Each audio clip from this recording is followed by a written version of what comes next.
Hey friend, welcome to Healthy by Heather Brown. Do terms like mental health, intermittent fasting, and buzzy wellness words make you feel overwhelmed? If you don't know where to start with loving the life you already have and letting your good things grow until they become daily habits, I got you, mama. So join me as we unpack what it looks like to live a life well loved and redefine a new approach to health from the inside out.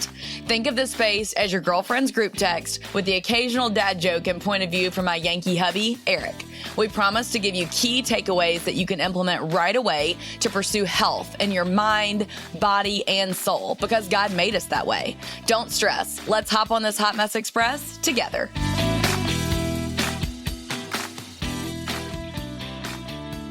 Holy smokes, you guys, today is a blast from the past because I get to welcome a longtime old acquaintance, Crystal Paine, on the show. This is a fun fact that you guys may or may not know. Crystal and I connected years ago when I had my very first blog, which was called SavingMoneyLivingLife.com. It's safe to say that we're both obsessed with deals and saving money and feeding our families well without breaking the bank. You may have heard of the Money Saving Mom. In addition to her website, she's also the author of 5 books. Holy cow, 5.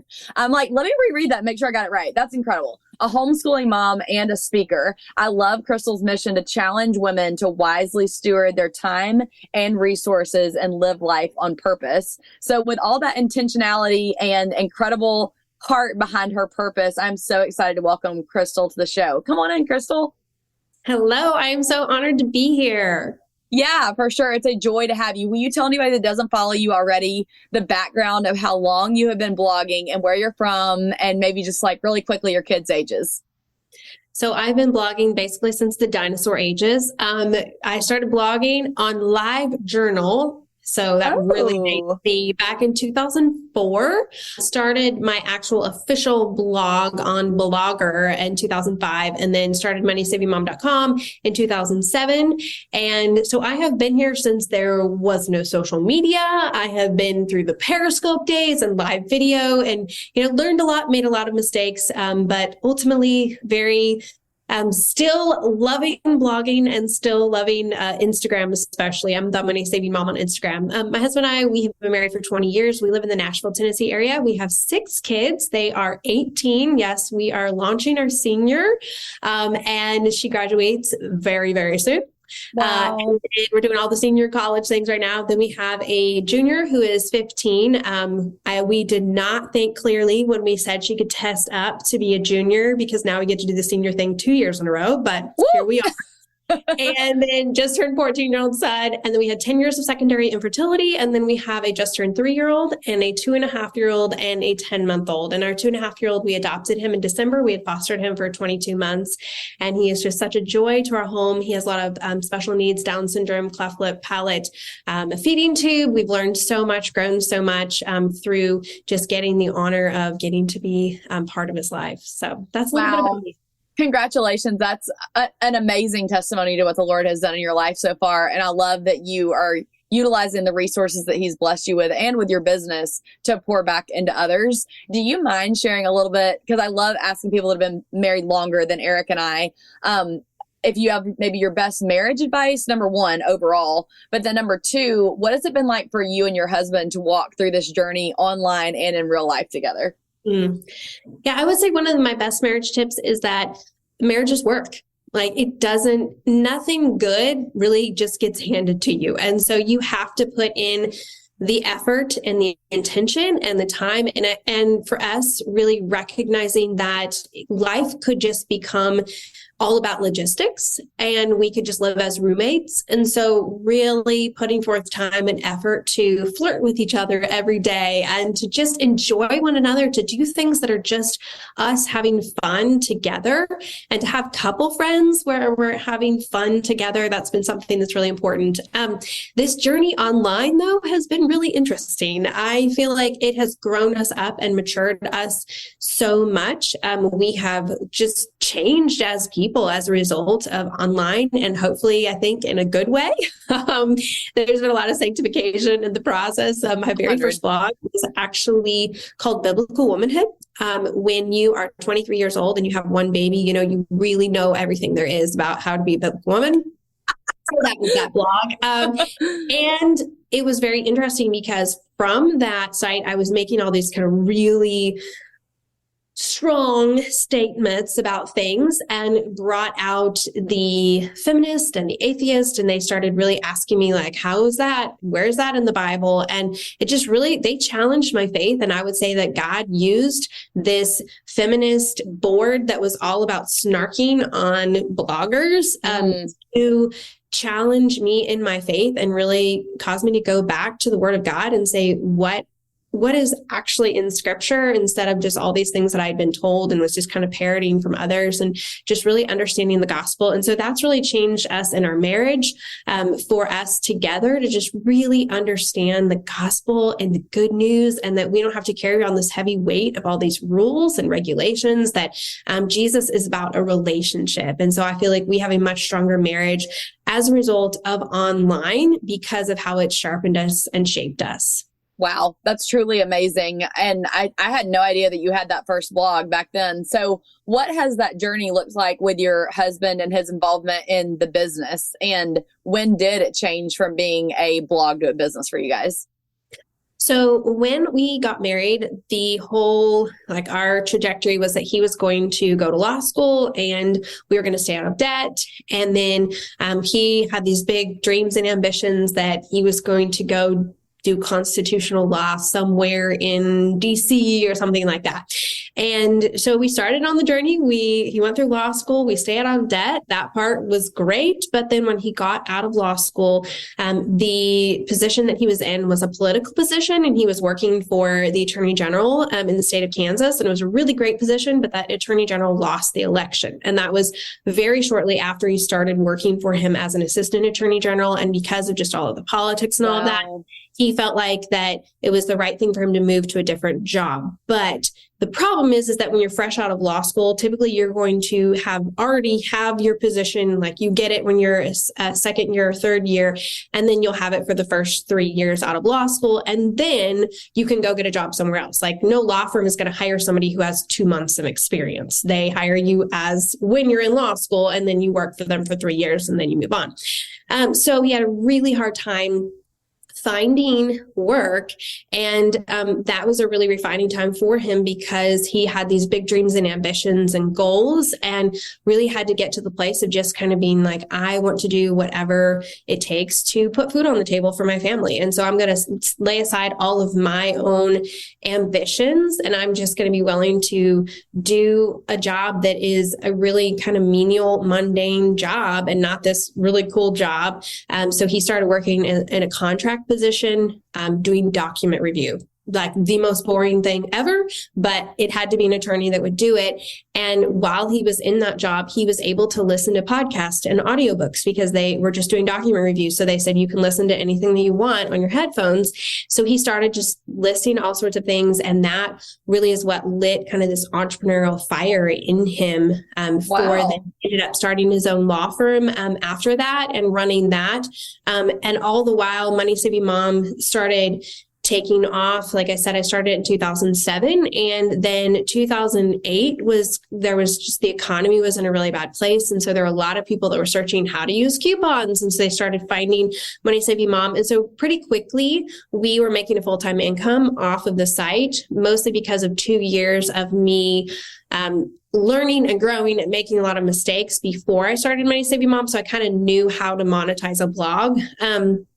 And so then he was running his law firm. I was running Money Saving Mom. They were both doing well. But it was about 2012, 2013, we started thinking, why are we running two separate businesses that are taking us apart from one another when we don't need the income from both businesses? What would it look like for us to consolidate and just choose one? And when we, looked at everything, we were like, the smartest move here is for us to just go with Money Saving Mom because it gives us so much more flexibility. We can work from home. We can work from anywhere. And it was the one that was producing more income. And so we ended up shutting down his law firm in 2014 and then has been home full time since then and does a variety of different things. Also just Melissa is able to be super involved in our kids' lives, and they are able to be much more involved in sports and things like that as a result of his ability to have that flexibility to take them to all their practices and that sort of thing. That's huge. Well, I have a lot of mamas that listen to this that either aspire to be bloggers or to at least do some kind of part-time revenue in an online capacity, like you're saying, to allow them to have more flexibility with their kids and such. I've had several different of my blogging friends and different people in here in the women entrepreneur space. But I do think that what you're doing is slightly different in the fact that it's not just a blog, number one, and number two, that you are now an author, you're a speaker. So do you even mind sharing a little bit behind the curtains of where do you guys make your most revenue? Because a lot of times still, like, I feel like I've shared with my audience, like they know I work mostly with sponsors. I do a lot of affiliate programs. And then I also obviously do speaking and social media consulting. Is there anything on your end of things that you're like, oh, just so you haven't mentioned XYZ that you would tell us that they should know?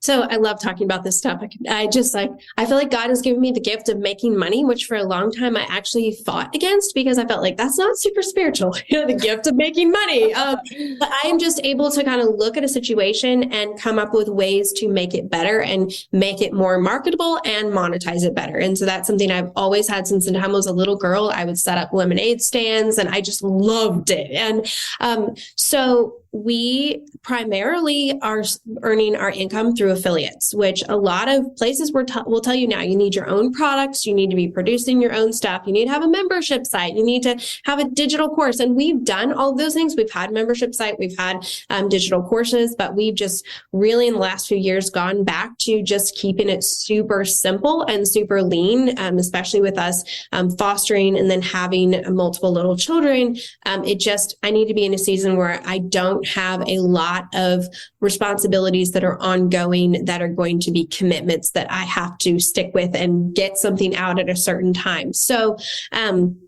I would say that at least 80% of our income is through affiliates, but we use Instagram is very successful for us, but everything pretty much points back to the blog. So Facebook and Pinterest and Instagram, all of it, we're pointing back to the blog. And so on Instagram, almost every day, I will post a few of the hottest deals, but they're going to link back to the blog. Same thing. I have a hot deals email newsletter. It's going to link back to the blog. And the other great thing about this is then you don't have to worry about all of the FTC regulations that you need to make sure you disclose and all of that. If you are just linking straight back to the blog that has all the disclosure on there, then you have covered yourself in. And also it makes it a lot simpler because all the details are on the blog and it is traffic for the blog, which helps the SEO as well. And so we do earn obviously with sidebar ads still, and then sponsored post. The last 2 years, we've worked a lot more with sponsors, but they're within affiliate programs. So we have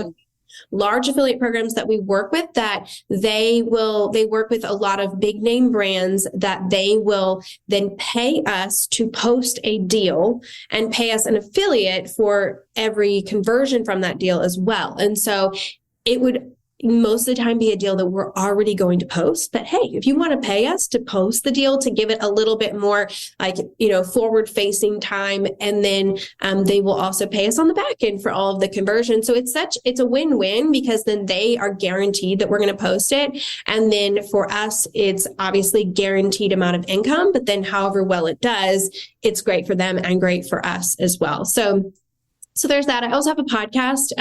That's sort of just right now it's done really, really well, but it's just sort of a side thing that I do. And that's just more of a hobby project. And so we do have ads on one ad per episode to cover our expenses. Sure. And then obviously with writing and speaking, speaking for me, I am not doing as much right now, but writing is also a very strong stream of income and something that I really love. Yeah. Now, when you talked about the affiliate programs, what are your top three, if you had to name them, would you say? So our top three would be under like the large affiliate. So like Amazon is pretty much our number one. Even though they have cut and changed a lot of things, we've gotten really creative and found ways to still do very well with Amazon. One of those is their subscribe and save program. So they pay us for every person, I think it's $1 for every subscribe and save sign up. So a lot of times there will be a really fantastic deal. Like recently you could get a case of Gatorade. They were 51 cents a bottle, which is cheaper than you can get them at the store. They're delivered to your doorstep, and all you have to do is sign up for subscribe and save. But the great thing is that you can cancel as soon as as soon as your order comes in, you can cancel, and they have there's nothing in their fine print that says after 3 times you are no longer allowed to cancel. And so we promote their subscribe and save thing. So we only make a tiny percentage of every sale, because a lot of times it's like in the 1 to 3 to 5% range. But then for every person, so if you have 300 orders of the Gatorade, that's $300 plus a little bit for every sale. And so if you do multiple orders, multiple deals like that every day, then that really adds up. So Amazon is, I would say, I'm trying to think. It really varies. We have about 6 to 7 other affiliate programs that are kind of affiliate hubs that they go back and forth. So Impact Radius is one, and Zulily is one that does really well. It's on Impact Radius, but they have a special program where we work with them directly, and they pay us kind of bonuses and payouts for different things like that. And so that's one. Recently, Old Navy has been doing really well for us. That is on Mavely. And then also Brand Cycle, Magic Links, sometimes Shop Style. So basically these are like hubs that have a bunch of affiliate programs under them. Another thing that's been doing really well for us is Hey Dude Shoes. Who knew? But Hey Dude Shoes. Okay. Really well. So if I sat here, I could probably come up with a lot of other things.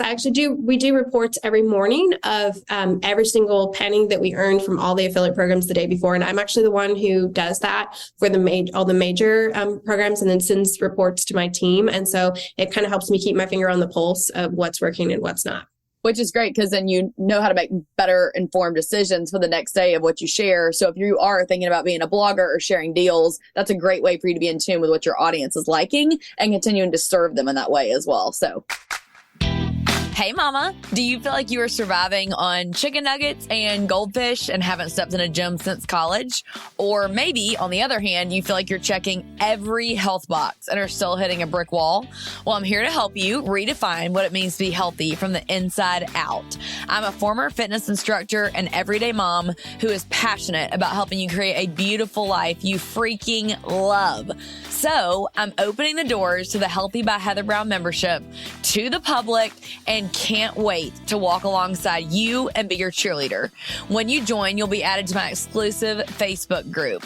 You'll receive my Sunday reset training that will help you create promising, sustainable, healthy choices from the inside out, which will in turn lead to a more joy-filled life for busy moms. Live coaching and workout classes with yours truly. You asked and I listened. We'll talk about how to balance your whole health when you have kids and life get busy with school and activities. It includes grocery haul ideas and accountability as we all reset together each Sunday. There will be so much offered that you won't find anywhere else on the internet. Are you ready to take one step out of stress, shame, unhealthy boundaries, and fatigue, and add healthy rhythms to the Hot Mess Express? When you're ready, I'll see you on the other side of the link in the show notes. I'm excited and ready to hold your hand and meet face to face.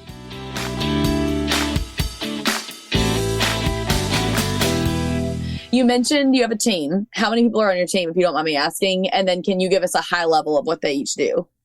Yes. So we have just two full-time employees in addition to my husband and I. And he works part-time hours and I work full-time hours. And then our 2 full-time employees run Money Saving Moms. So I do kind of the overview so if there are decisions that need to be made about the company, I'm the one that obviously the buck stops here. Small things, they can make those decisions. And then I also do blog posts for the site, usually a few content pieces a week. Sure. But they are the ones that are vetting all of the deals, working directly with companies to, like I talked about, the bonuses and the sponsored posts and all of that. They take care of all of that and they post all the things. They also take care of everything that's posted on our Deals Instagram account and on our Facebook and on our Pinterest. We have, I believe it is 8 contractors. It kind of changes depending upon the time frame, the needs, what we're working on. And then we also have a company that we work with that does all of our financial stuff. And then we have a company that does all of our website stuff. And so I don't really consider them under our contractor because we just pay them like a flat fee. Sure. But our contractors, they usually, most of them work somewhere between, I would say, like 5 to 15 hours a week. Most of them don't work more than that unless there's a big project that we're working on. And so I mostly just today, right now, am doing the content creation for, like I said, I do a few blog posts a week. I am the one who does all of my own Instagram. Nobody has my password for Instagram. So if I die, nobody's going to be able to get into my Instagram. But you might want to put that in. Probably should give that to somebody. But, so I love Instagram. So I'm the one that posts everything there and then also answers all of my comments there, which hundreds of messages a day, but I really, really enjoy being able to do that. And then I do I format our Hot Deals email newsletter and then my personal email newsletter that goes out. And then just interviews and writing books and just kind of the overarching things of running the business, answering questions, managing all of that. And then email responses that come to me. I handle all of that. There's no one right now that is managing my inbox because I'm really fast with that. So, but awesome. Mostly I'm focusing on content creation and community engagement. And then other people do pretty much all the other things. I think that when you guys are listening to this, it'll be really refreshing for you to hear from somebody else that started as a solopreneur. And then I was the same way, that all these content creators and these writers and these speakers, these authors, these Olympic athletes, everybody that has a social media presence, for the most part, not one person can run an entire business alone. So just remember that usually you do have to start small. Did you start with one person, Crystal, that was helping you? Yes, that was very scary. Like that felt very scary to take that leap. And the other thing that I will say is when you do it all yourself, is I always recommend that you do it yourself before you hire out, because you know then what it requires, you know how much time it takes, you know how much work it is also, so you can appreciate their work more, but you just have your finger more on the pulse. Whereas if you just hire somebody who says they're a social media expert, you have no idea. Like they could be working 15 hours and doing stuff that could actually be done in 20 minutes. Like I have experienced that before. We're like, really? Okay, that was your output for that much time. And so it's just I find that it's very helpful and you're able to appreciate it more and be able to hire better.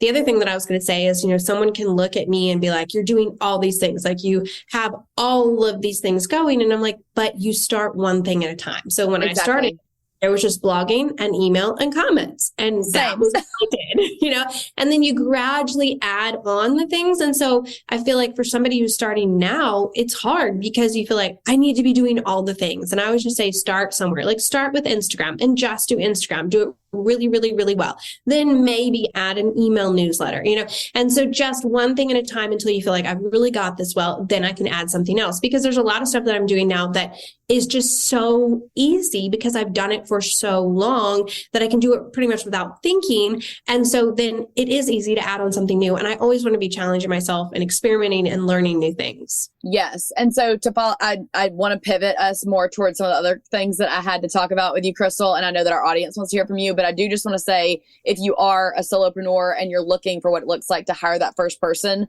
because I have a team and I've talked with so many women that do feel paralyzed, like you said, Crystal, and don't know where to start, I can link that course down in the show notes. But please take advantage. If you don't have an assistant yet, like I literally grew my income by 45% more in 1 year by hiring someone to help me. And it can make a just massive splash in income in your business. It's so important. So I'd love to hear your thoughts though, Crystal, on just showing us a little bit about behind the scenes of how you grew up and became such a queen of saving money. I think I remember that you had a grocery budget of $35 per week, which is incredible. And I know that we're also going into an economic downturn in the coming months, and it just feels a little unsure out there. So could you maybe give us some pointers? Yes. So I grew up in a family of 9. There were 7 kids. I was second of 7, and I was homeschooled. And so part of my home ec was that I was responsible for the grocery shopping, the menu planning, and the cooking for our family of 9 for 2 years. Talk about real life hands-on experience. And I'm so grateful that my mom did that. She also taught me couponing, and she gave me my very first coupon box, because back in the day we did all these paper coupons, and it was a real big kind of this whole thing that we did. Now I just use digital coupons. But so I'm so grateful for that. And I feel like we had this financial foundation from our parents. My parents actually they paid off their house and got out of debt when I was a young girl, and then saved really, really hard, sold the house that we were living in, and we moved out to the country on land that they had purchased debt free. We lived in this construction trailer while my dad was the general contractor and helped build our house. And so they did all of that debt free. There were a lot of sacrifices. I mean, I remember just my parents stayed up crazy hours during that summer trying to get all the stuff done, and painting and working and cleaning up and overseeing all the things. But to see the fruit of all of that, where then they were in a position to be able to give generously, to not have the stress of debt. And so that really challenged us, my husband and I, to say, okay, how can we stand on their shoulders and take this even further? And so we made the decision to just set this big goal to go through law school debt free, and then to pay cash for our first house. And a lot of people are like, you guys are crazy. I don't understand why you're doing that.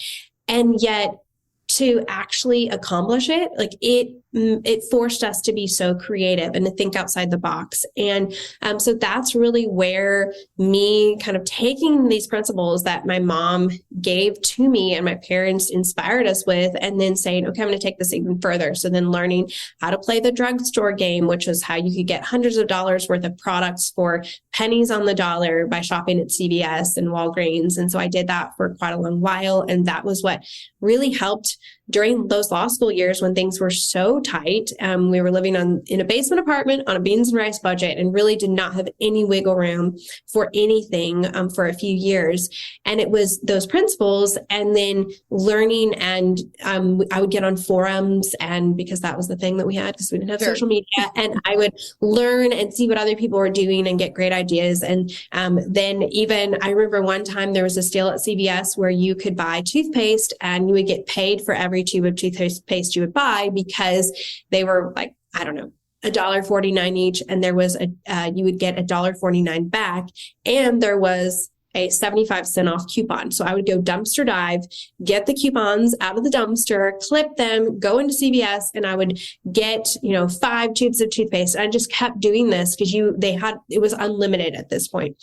And I ended up getting, over the course of a few months, 100 tubes of toothpaste that I got paid for every single one of them, and then use that overage that I got to then pay for things like milk and other things that we needed to buy, then turned around and sold those in a garage sale for $1 a box.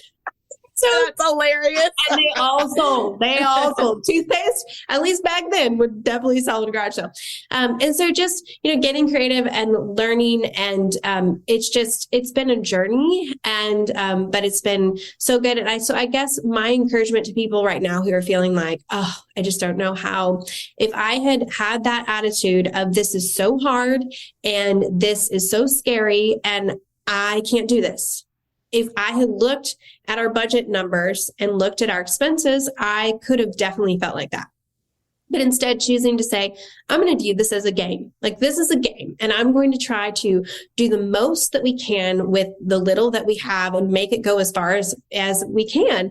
And I just have so many special memories of those law school days and so many things that I learned. And I know that I would never be doing what I'm doing today were it not for the lessons learned. So I just encourage people who are feeling like that. You never know what God is preparing you for, but make the most with what you have. Do what you can with what you've got where you are. Okay, so I do want to back that up too and say that, Crystal, when I first got married, my husband and I were super young. We had just graduated from college. We were both 22 years old at the time, and he was starting a job that he was completely miserable in. And he just felt like the Lord has really spoken to him 2 times. He feels like the most clearly in his life. The first one he says is when he he feels like the Lord laid on his heart to propose to me for us to get married. And the second time was that he feels like God called him to become something in the medical field due to a mission trip we were going to go on. And I can tell that whole story another episode, you guys. But one thing that we did is he quit his full-time job, and we were depending just on my marketing annual salary. So think like around the $30,000 to $35,000 a year mark.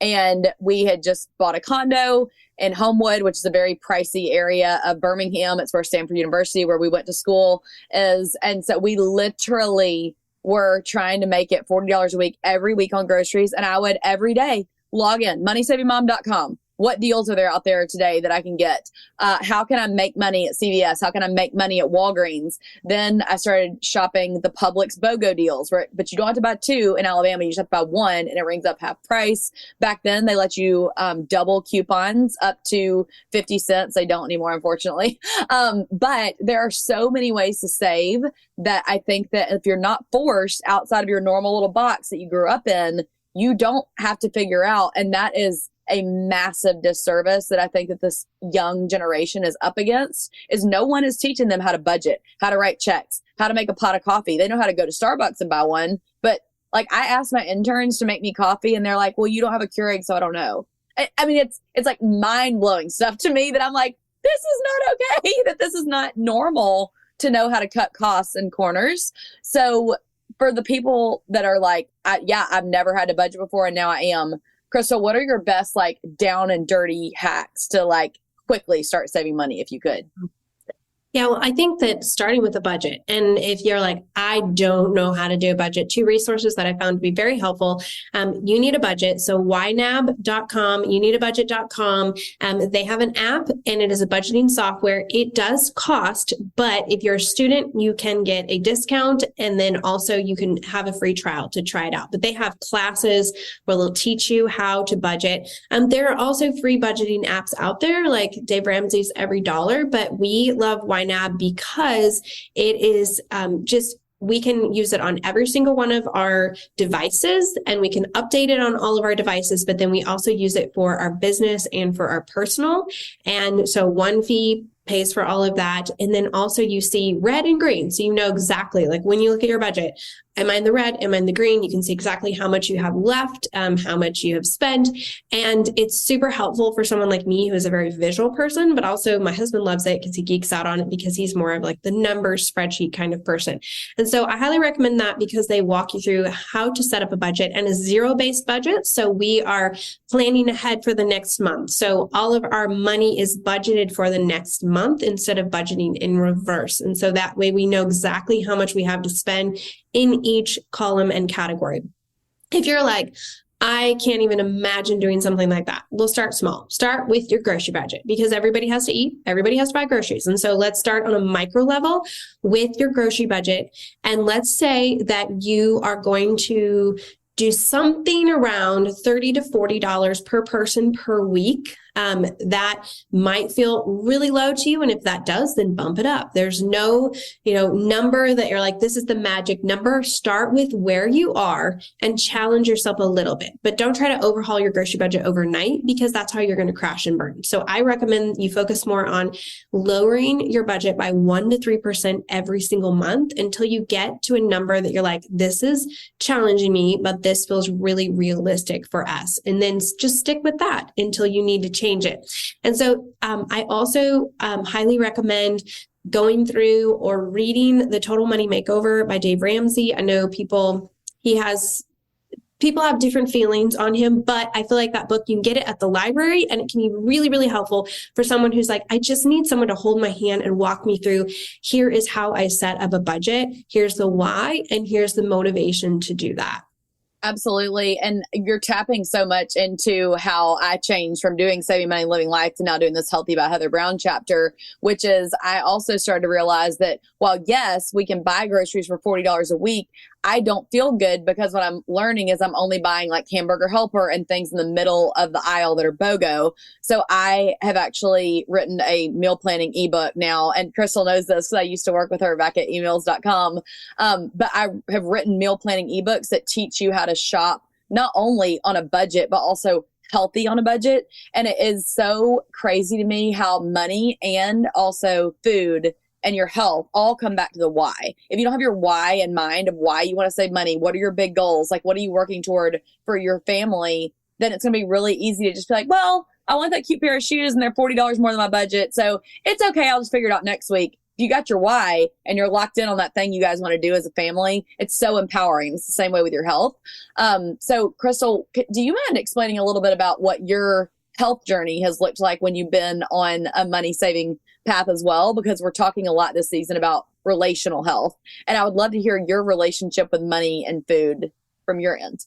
Yeah, well, I feel like there is always this thing that people think in their mind. If you talk about saving money, you assume that you're just eating junk. Like, if you're going to save money on groceries, you're going to eat junk. And I really challenge people, let's stop with that. And let's start with saying, what can I do with what I have where I am? Like we were talking about. And so what's the best that you can do? There is always something that you could do, quote, better. And I feel like we can get hung up on the better and focus so much on that honestly, we stress ourselves out over trying to do everything perfectly, which stress is pretty much just as detrimental to our health as putting in junk into our body. And so it's insane what it does to your cortisol levels. It messes you up so much.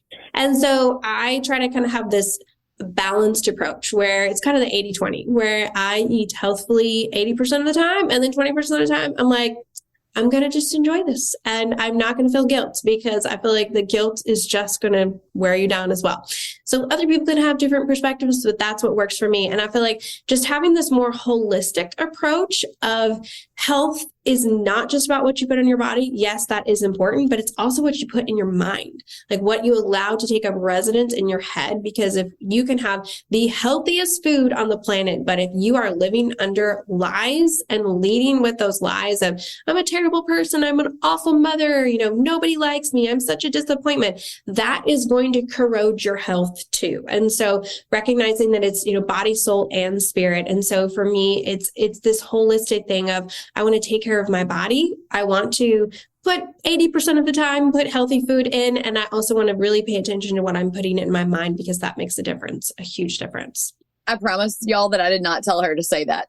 I say that all the time. They're like, we know, we hear it all the time, Heather. I'm like, I promise she came with her own volition on that. But okay, Crystal, this episode airs the Tuesday after Black Friday. So I know moms listening are in major Christmas shopping mode. How do you guys handle Christmas shopping in your house? However, I will give you the caveat that I have 3 more questions I want to ask you before it's time to go. And I know we only have like 5 or 10 minutes to play with. So let's make it rapid fire if we can. Yes. So we keep Christmas very simple. We have a tradition to not have traditions. That's what we say. Because I feel like you can get stuck in this is the way that we always do things. And then you start piling on, we need to do this because this is what we've always done. And so I just like to free moms from the guilt of feeling like you have to do it the same way you've always done it. So keeping Christmas simple, we usually do a few big gifts for our kids, and that is it. And then we also do Dollar Tree stocking stuffers, which is where we all go and we pick out a stocking stuffer for every single person at Dollar Tree. And so it's super cheap, it's super fun, and it's a memory, it's an experience, and that's that. And so the other thing that we do for December is we do a bucket list. So everyone gets to choose 1 to 2 things that they want to do in the month of December, and then we put it on the calendar and we do that. So instead of being like, well, we always do this, we always do this, we always do this, every year, everyone gets to choose. And some years, people will say the same thing that they said last year. And that's great because for me, it's like, that's what's important to you. And so we want to make that a priority, but I don't have to feel like I need to do all the things because that can add up to a lot of time and a lot of money and a lot of just emotional energy when it's like, if nobody even wants to do it in the first place, why are we bothering to do it? Right, exactly. It's so silly that we do that to ourselves, but that's really good wisdom in there. I'm like, I want to unpack it, but I'm going to go to the next question because I know time. Okay, do you have any tips for staying organized and saving money during the Christmas season? Everyone always jokes about the credit card bills coming in January, but what if it didn't have to be that way? Do you mind maybe elaborating a little bit more on that? I would assume you go back to the budget, but correct me if I'm wrong. Yes.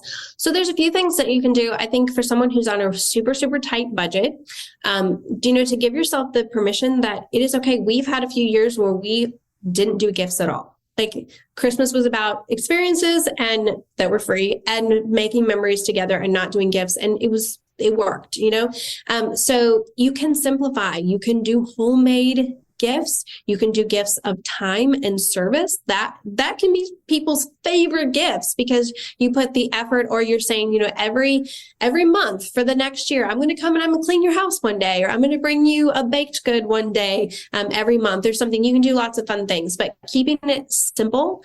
And yes, the budget I think is so important. And so pre-deciding, this is how much money we have to spend and this is what we're going to spend. The other thing that if you're on a tight budget is there are so many cool cash back programs that you can use throughout the year. There are different apps like Ibotta. There are different online sites that you can use like Rakuten, where if you're already going to be making a purchase, you can get cash back from making that purchase.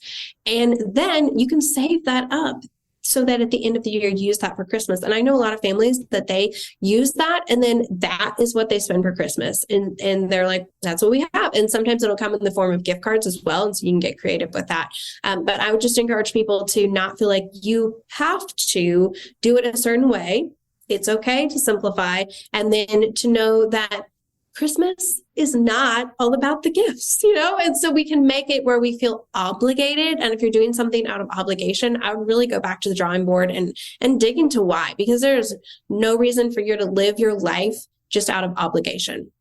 Yes. Amen. Amen. So I will say that if you guys are listening to this, I do have a holiday planner. So if you want to hear more about how we plan our holidays and save money for the holidays and how we hack our traditions, like you're saying, to not make it so overwhelming, I'm going to link back to episode 13 in the show notes for you guys to check that out. But Crystal, give us kind of just a wrap up of where can people find you and your books online and stay in the know with all things Money Saving Mom. So obviously moneysavingmom.com is a great place to go, especially if you're looking for deals. And like you said, when this episode's going to air, we're going to be sharing lots of great deals on things that you would be looking for Christmas. Our team loves to get to do that for the Christmas season to help families be able to buy those things that their kids are hoping for, but on a great price. Also, if you are looking for ways to save time or just be more strategic with your time, I have an email newsletter that's super short and sweet that I send out every week at timesavingmom.com. So just go to timesavingmom.com. You can sign up for that. And you also get a freebie, 24 ways to save an hour every week. And then also, like I mentioned, I'm on Instagram. I love sharing on there. The Money Saving Mom on Instagram, just lots of behind the scenes of what life is like with 6 kids and with just encouraging women to live their life with intention, to save money, and most of all, to have a perspective of gratitude. Absolutely. Well, I love that. Thank you so much for joining me today. Okay, you guys, we are just so thrilled that Crystal was willing to come on and just share her wisdom with us, and also just so many good tangible takeaways about saving money, evaluating your relationship with money, with your spouse or your kids, what you're teaching them about money, and then how you can let them then stand on your shoulders one day when they think about ways that they want to invest in their future families. There's just so much good to be said there. And Crystal did mention this earlier, that you can support her by shopping her affiliate links on moneysavingmom.com. I would assume that you obviously can probably also find her on an Amazon storefront and LTK. You can also find My Life Well Loved over there. And that obviously impacts our families and the way that we get to share content that helps other families when you support us that way. And so it means so much. If you'll do me a favor and screenshot this episode, share it to your Instagram stories, tag me and Crystal, and tell us what you're going to aim to spend at the grocery store or what you want to aim to make your Christmas shopping budget be this year. We would freaking love to see that. So let us see it, tag us, and I'll touch you with you guys soon.